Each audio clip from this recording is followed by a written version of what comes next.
My true story from Virginia. They locked me in the basement and faked my death to steal the house, but I recorded everything. They buried me with lies. I came back with proof. Mark, please, let me out. I do not want to die here. He paused at the bottom of the stairs, then laughed. You should be thanking me, Mom. I'll make sure you get a beautiful grave. I'll even write a speech. I'll honor your legacy by inheriting every piece of it. We do not need to call a doctor.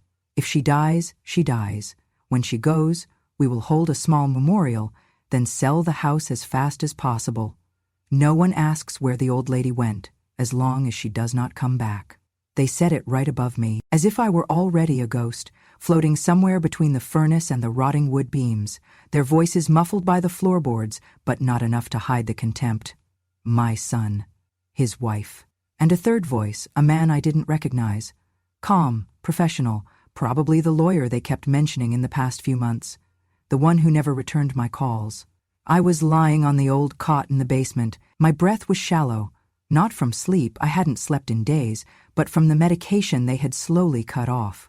Heart pills, thyroid supplements, blood thinners. Gone. No more reminders, no more refills. They said I was forgetful, that I mixed things up, but they were the ones hiding the pill bottles, the ones turning off the lights a little earlier, locking the door a little tighter. I was not dead, but I was being prepared for it. The basement was cold, not bitter cold, but damp, creeping, the kind that gets into your lungs and stays there. The only light came from a flickering bulb over the washing machine. It had been left on, maybe by accident, or maybe they wanted me to see, to know, to feel every hour. I listened as my son Mark spoke again. She doesn't eat much anymore. She sleeps all day. It will be natural. Peaceful. Peaceful. This house was built with my blood.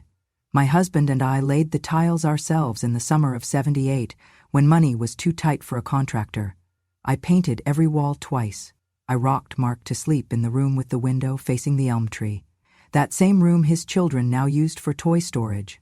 I buried my husband's ashes beneath the rose bush out back. That bush blooms every spring. I used to believe it was his way of saying thank you. Now my son was planning my quiet erasure, in the very walls I kept warm through decades of winters. I closed my eyes, not because I was tired, but because I needed to retreat, into memory, into places untouched by betrayal. I remembered the day we got the keys to this house. It was raining. Mark was 6, holding his father's hand, jumping over puddles like they were fire pits. I had stood in the doorway, soaked and smiling, thinking, this will be the home he remembers, the one he'll come back to. I was wrong. They did not want me sick. They wanted me gone. I heard a chair scrape above, footsteps, then silence. I waited. 10 minutes, maybe 20. Then I forced myself to sit up. My bones ached, every joint screaming, but I moved anyway. I had done harder things. I had given birth without epidurals. I had cleaned motel toilets in 3 states while Mark was in middle school. I had survived the war years with nothing but powdered milk and canned beans. I would not die quietly.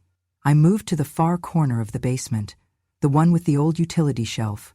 I leaned against it and let my fingers find the groove between bricks, the 4th one up from the floor, 3rd from the left, loose. I had hidden things there when Mark was a child. His slingshot, a pack of forbidden gum, once even a sparrow he tried to save. Now it held something else. An old Nokia phone. No SIM card, no service. But it could still record. I had found it during a deep clean a year ago and charged it out of curiosity. Somehow, instinct had told me to keep it close. I charged it monthly, always putting it back in the brick cavity. Now I held it like a weapon. I turned it on. The screen glowed faintly. I pressed record. The red dot blinked. If they were going to bury me in silence, I would leave them a voice to haunt them. Then I crawled back to the cot. My knees buckled. My ribs throbbed. I held the phone close to my chest. I didn't speak, not yet. I waited for them to come back, for someone to open the door, for a sound, a word, anything. It came later that night. The door creaked. I pressed the phone's button to make sure it was still recording. Mark's footsteps descended. He didn't call out. I forced myself up on one elbow. My voice cracked from thirst and dust. Mark, please, let me out. I do not want to die here. He paused at the bottom of the stairs, then laughed. "You should be thanking me, Mom. I'll make sure you get a beautiful grave. I'll even write a speech. I'll honor your legacy by inheriting every piece of it." I stared at him through the dim light. "You were always so dramatic," he muttered. "This is better. Quiet, simple. No one will ask questions. No one really saw you anymore anyway." Then he turned and walked back up the stairs, locked the door. The red light on the phone kept blinking. That night, as I lay on the cot, my joints screaming and my lungs tight, I realized something far colder than the cement floor beneath me. They were not waiting for me to die.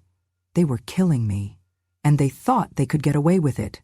The basement was a coffin that forgot to close. No windows, no clock, only the sound of pipes creaking above me and the faint, steady drip of moisture from somewhere in the wall. I had spent so many years doing laundry here, storing Christmas ornaments, canning preserves in the old cabinets.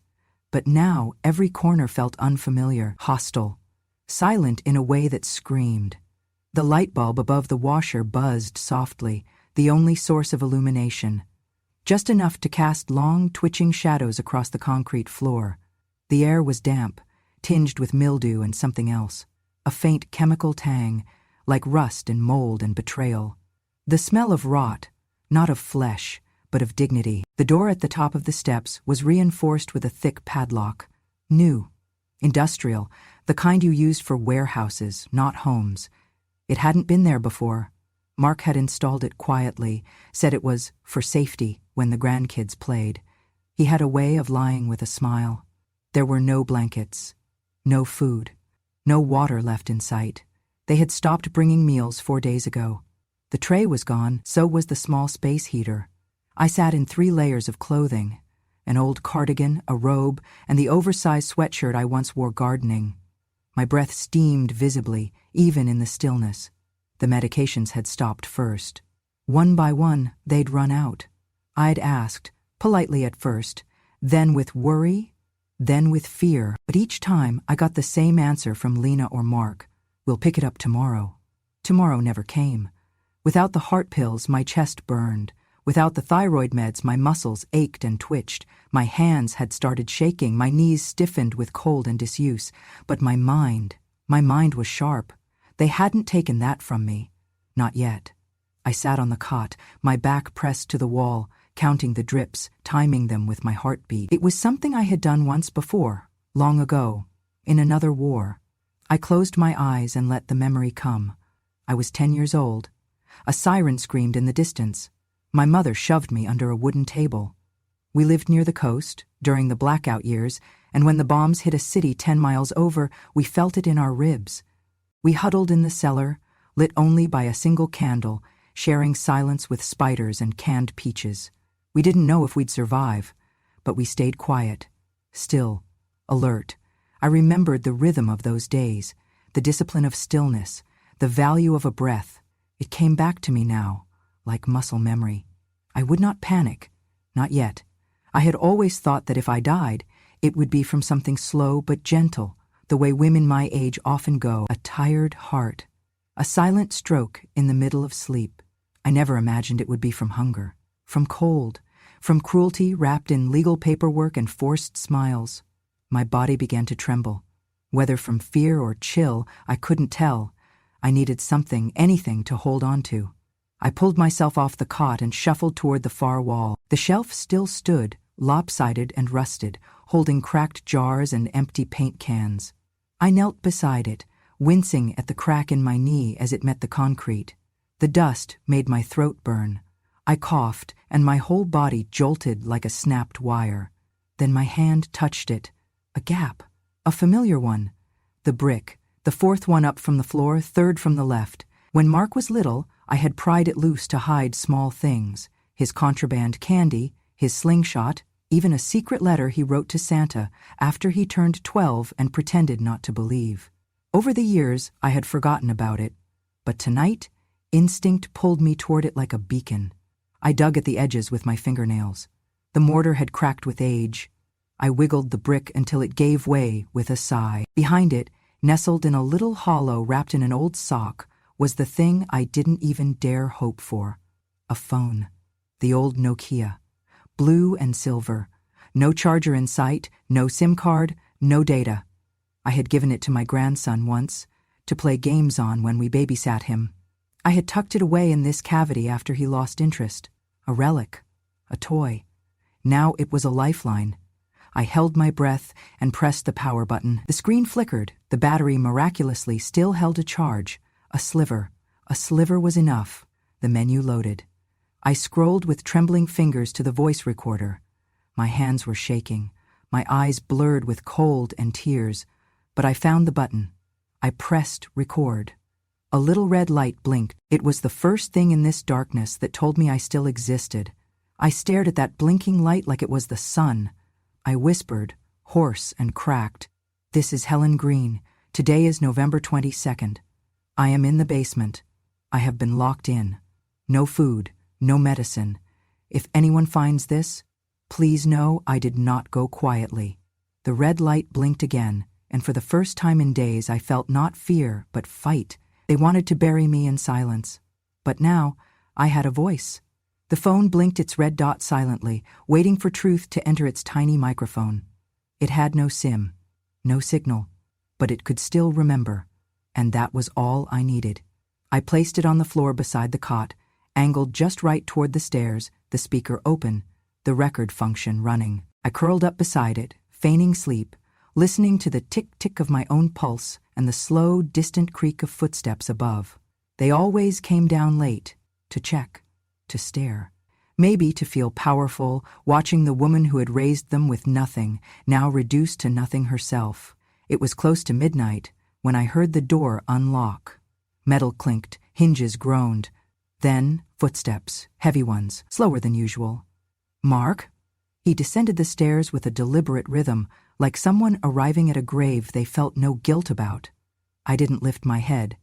Not at first. I let him get to the bottom step before I forced myself upright. The light from above cast him in half shadow. He didn't say a word.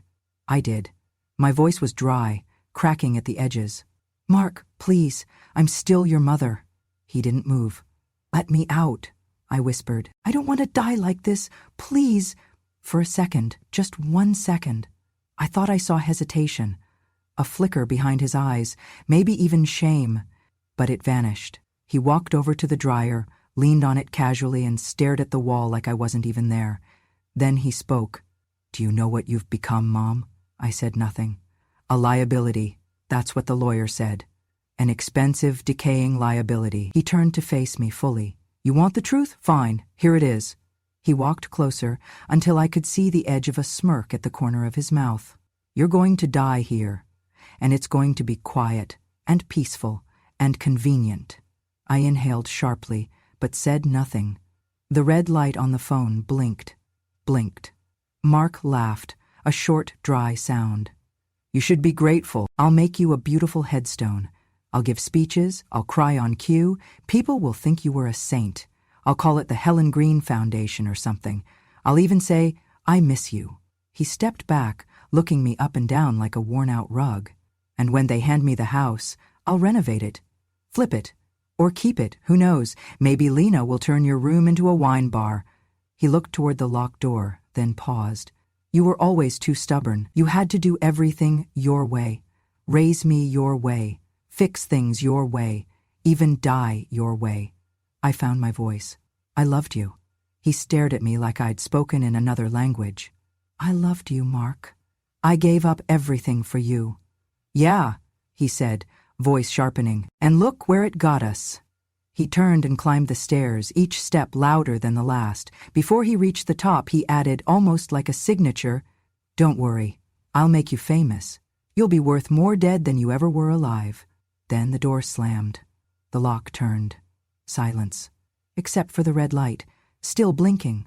I reached for the phone with trembling hands, pressed stop, saved the file. My heart was pounding so hard I could barely hear the confirmation tone. But I saw it. Recording saved. I collapsed back onto the cot. I was still in the dark, still trapped, still freezing. But now I had something he did not. The truth. The first hour after the door closed was the worst, because that was the hour I believed he might come back, that he might unlock the door, change his mind, regret what he said. bring water. Say it was a cruel joke, a moment of anger, a test I passed just by surviving. But he didn't. Not after the first hour, not after the 10th, not after the first full day. I had no way to count time except by pain, the way my body ached when I woke up, if I had slept at all, and the way the cold crawled deeper with every passing minute. There was no food except for a single half-crushed granola bar I found behind the shelf. I had left it there months ago during a cleaning binge. It was stale, partially unwrapped, but it tasted like salvation. Water was harder. The basement walls sweated with condensation. I found a rusted aluminum pot in the corner, once used for dyeing old curtains. I placed it beneath the trickle near the laundry machine, a crack that we'd never bothered to patch properly. By the second night I had maybe half a cup. I sipped it like it was wine. I wrapped myself in anything I could find, a curtain, a sheet of old painter's plastic, even bubble wrap from storage. Still, the cold was like a second skin. My fingers turned purple at the tips, my lips cracked. I started hallucinating on the third night. Voices from the ceiling, flashes of light that weren't there, the smell of my husband's aftershave. I knew then I would not survive another day, and so I decided not to wait for death. I decided to escape. There was a vent on the far wall, small, rusted shut, but I remembered it. I had once told Mark, when he was 8, that it was too small for monsters to crawl through. He had nodded solemnly and fallen asleep with his hand in mine. That vent led to the crawl space, and the crawl space, if I remembered right, led to the old coal chute that had been sealed from the outside but not from below. If I could get to it, I could pry loose the panel. I crawled on all fours, my knees raw, my breath shallow. The vent grill was held by 4 screws, rusted, brittle. I needed leverage. There was an old workbench nearby, on it a pile of forgotten tools. Screwdrivers, paintbrushes, a hammer with a cracked handle. I tried the screwdriver, but the metal bent at the tip. Then I saw it. A broken piece of wood from a busted chair leg. Thick, jagged, sharp. I wedged it under the bottom of the vent grill and pushed. Nothing. I pushed harder, using the weight of my hip. The wood snapped. But the corner of the grill bent. That was all I needed. I repositioned. Pushed again. This time something cracked. The bottom 2 screws popped loose, metal shrieking like an animal. I stopped to breathe, heart racing. The top 2 gave way more easily, weakened by years of neglect. The vent swung down with a groan. I stared into the black hole. Cold air leaked through, dirt, cobwebs, darkness. I climbed in. The crawl space was tight. I had to lie flat, inch forward like a worm. My elbows scraped against brick, my neck cramped from the angle. But I moved. Half a foot, then another. Each breath kicked up dust, dry and sharp. I coughed into my sleeve, eyes burning. 10 feet in, I hit the panel. Thin plywood, nailed from the outside. I touched the nails. Rusted, old, weak. I raised the chair leg and pounded. The first nail gave with a crunch, then the second. It took me the rest of my strength to loosen the panel. My hands bled, my lungs screamed, but when the last nail cracked free and the wood gave way, I felt wind on my face, cold, fresh, real. It was raining outside. The first drop hit my cheek like a blessing. I pulled myself through the hole, into the open air behind the house, the backyard. The roses were gone, the garden overgrown, but I was out.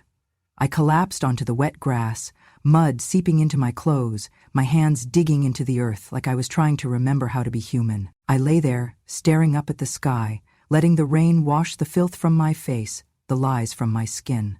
I was out. I was alive, and they had no idea. I must have looked like a ghost.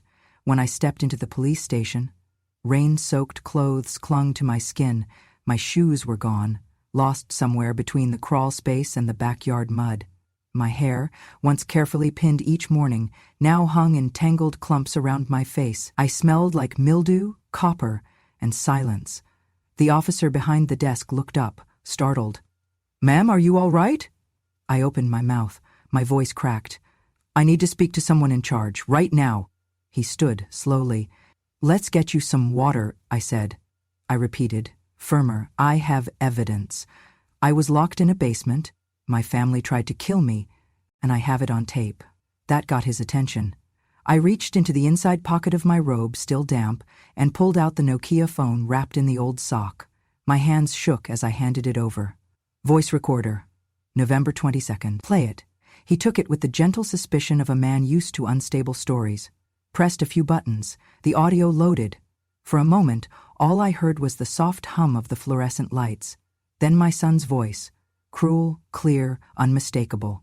You're going to die here. Quiet, peaceful, convenient. The officer's eyes widened. Then came the rest.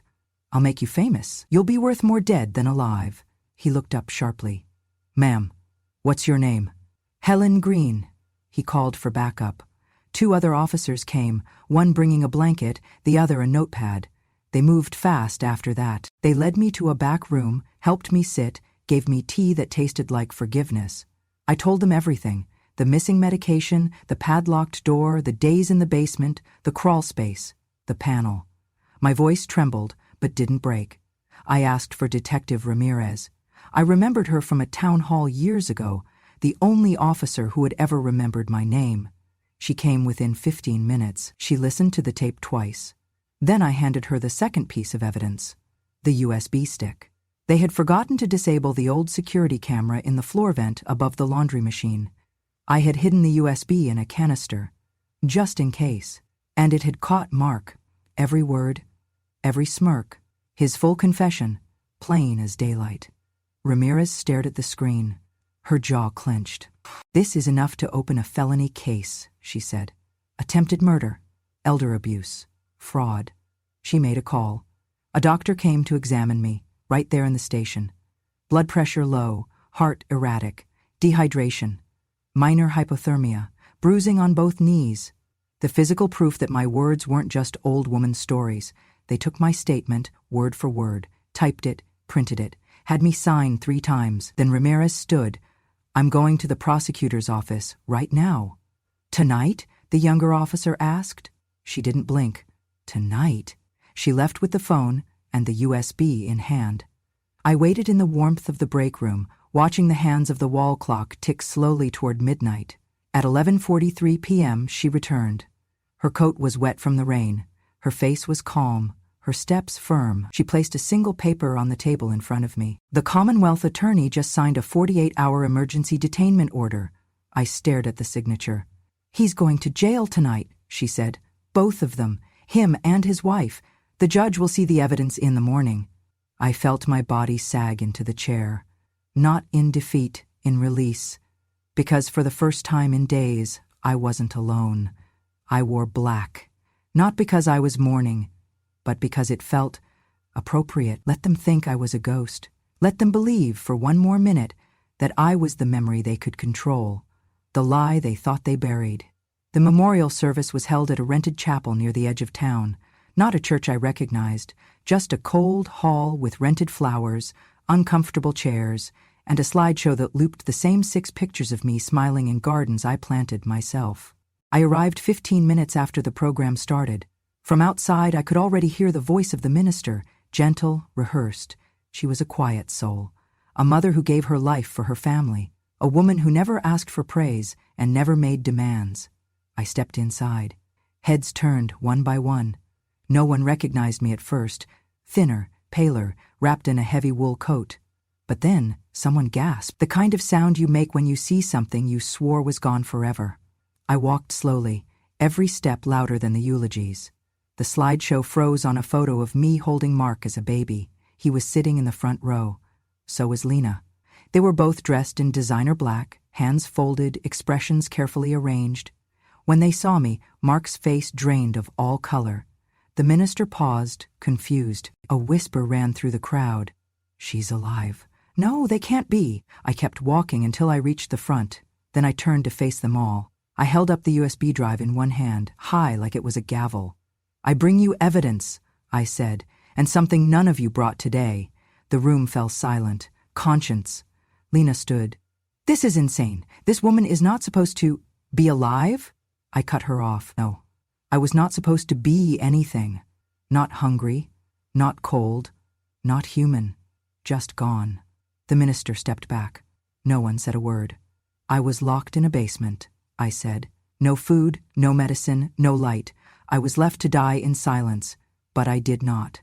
I turned to face the guests, people I hadn't seen in years, cousins, in-laws, old neighbors. Some of you came for grief, but most of you came for property, for a signature, for whatever was left.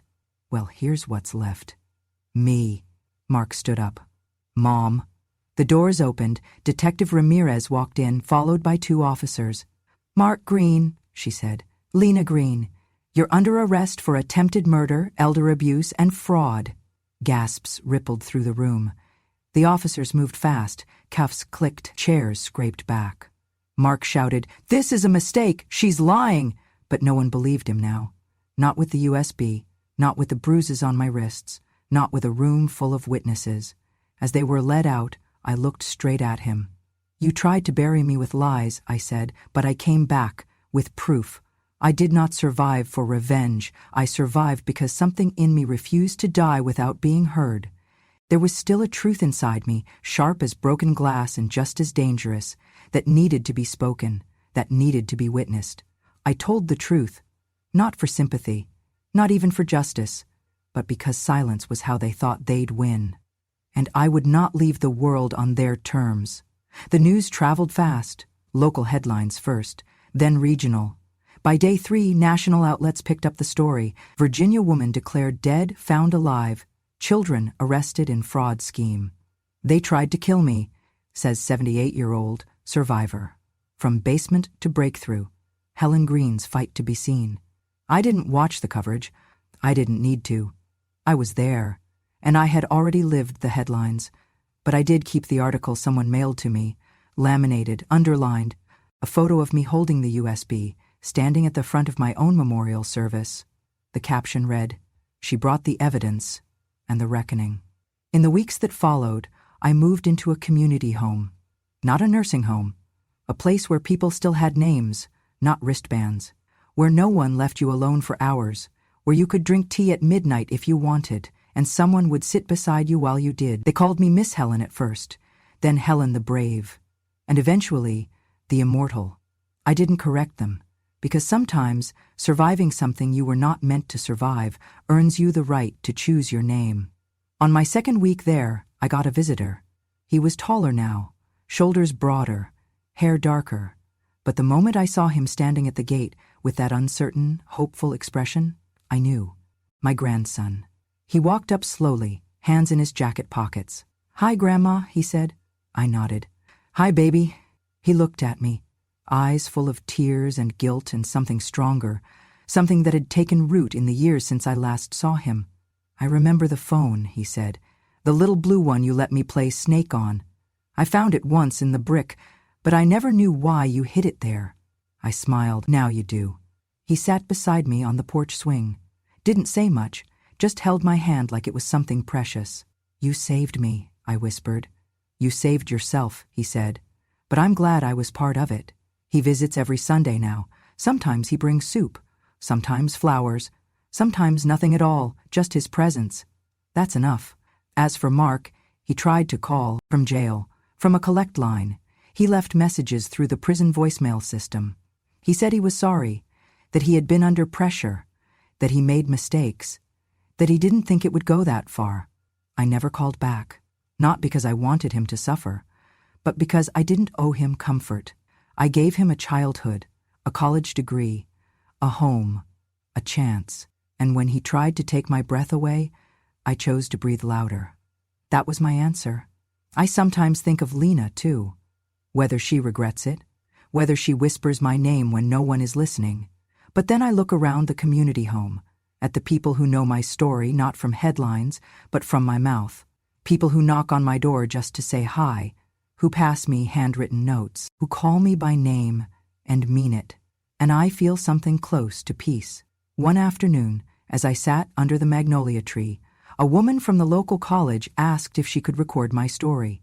"I want to teach it in my class," she said, "not as tragedy, but as proof. That voice matters. That silence is never consent." I agreed. She asked what I wanted the lesson to be. I told her this. They tried to write my ending, but I rewrote the whole story. I did not survive to seek revenge. I lived because I refused to be reduced to dust by someone else's convenience. I lived because there was still something left to say, and someone out there who needed to hear it. They buried me in silence. But I rose with truth, and no matter how many locks they turned, how many signatures they forged, or how many lies they rehearsed, they could not kill what I carried inside: memory, witness, worth. I am not a martyr. I am not a miracle. I am just a woman who remembered who she was, right when they needed me to forget. I have learned that unconditional love is not the same as blind love. One can hold you, the other can break you. I spent years believing that being a mother meant giving everything. And for a long time, I gave with open hands, open arms, and open heart. But I now understand love without limits is not devotion. It is disappearance, and I will not disappear anymore. I sit now by a window that faces the community garden. The sun leans in during the morning hours, touching the pages of the notebook in my lap, the same lap where Mark once laid his head as a child, where I once folded tiny onesies and wrote grocery lists. Now, it holds a story I never thought I would live long enough to tell. My story. Not the version they wrote for me, not the obituary Lena tried to print, not the speech Mark prepared for the funeral he expected me to miss, but the truth. The truth of how I was almost erased, and how I became a headline not because I was dramatic, but because I was real. I write it all down, every word, every moment, not to dwell, not to hurt, but to warn. Because I am not the only one. There are women right now, mothers, grandmothers, caretakers, sitting in quiet corners, dismissed, devalued, renamed as burdens. Women who once built homes from scratch, who gave life and watched it walk away. Women who are spoken over, forgotten.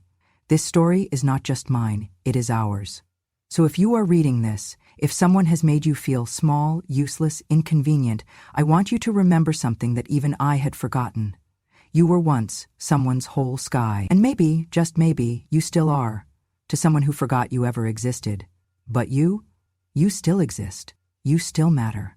And you are not done yet. They started writing to me. Letters, emails, handwritten notes folded into trembling envelopes. Some came from across the street, others from across the country. Women, men, even children. I saw your story on the news. I didn't believe it was real, but it felt real, because it happened to my mother too. My daughter stopped calling after I got sick. I thought it was just me. Thank you for showing me I'm not crazy. I'm not alone. I'm 12. My grandma raised me. I cried when I saw you. She's my hero too. I kept every letter. I read them slowly, one per night by the window, letting the words settle deep. Some brought tears, others rage. A few made me laugh out loud, the way only truth can. One woman wrote, "They said I was too dramatic, too needy, too old. You reminded me I am still here. And I don't need their permission to matter." Another, "You survived the basement. I survived the silence. Let's not be quiet anymore." So I began to write back. Not to everyone, but to as many as I could. Short notes mostly. You're still here? That means something. You are not disposable. Your story matters, even if no one claps when you tell it. One day, the director of the community home wheeled in a cart stacked with more mail than I had ever received in my life. She smiled and said, "Miss Helen, you've started something." I guess I had, without trying to. I had become a mirror for women who were told they were invisible, a mirror for the forgotten, not to reflect their pain but their power. A university professor asked if she could name her course after me. "Not after you, exactly," she clarified, shy, "but after what you represent, a generation of women who were always strong but finally allowed to be seen." I told her yes. They called it the voice in the basement. And still, the letters came. A woman in her 80s wrote, "My children tried to get me to sign the house over to them last year. I almost did. Then I watched you climb out of that crawl space, and I said, 'Not yet.' That one I read twice. Because that's what this was always about. Not revenge, not attention. Just a single, quiet refusal to go unheard. Now, I hold monthly gatherings at the home, not therapy, not workshops. Just women, and a few men, who sit in a circle and share the truths they never thought would leave their lips. We call it Still Here, because we are, and we are not done Not even close. If this story found its way to your heart, if it made you remember someone you haven't called, or made you feel seen in a world that tries to forget quiet women like us, then stay. Here on Grandma, True Stories, we speak the truths no one else dares to say. We don't shout, we remember. We don't ask for pity, we ask to be heard. These are not fairy tales. They are the stories buried under silence and now told at last. So if you believe wisdom has wrinkles, if you believe revenge can be quiet, and if you believe that forgotten women still have something to say, then hit subscribe, turn on notifications. Share this story with someone who needs to remember they're not alone. Because when a grandma speaks, the world finally listens. This is Grandma True Stories, and this is just the beginning.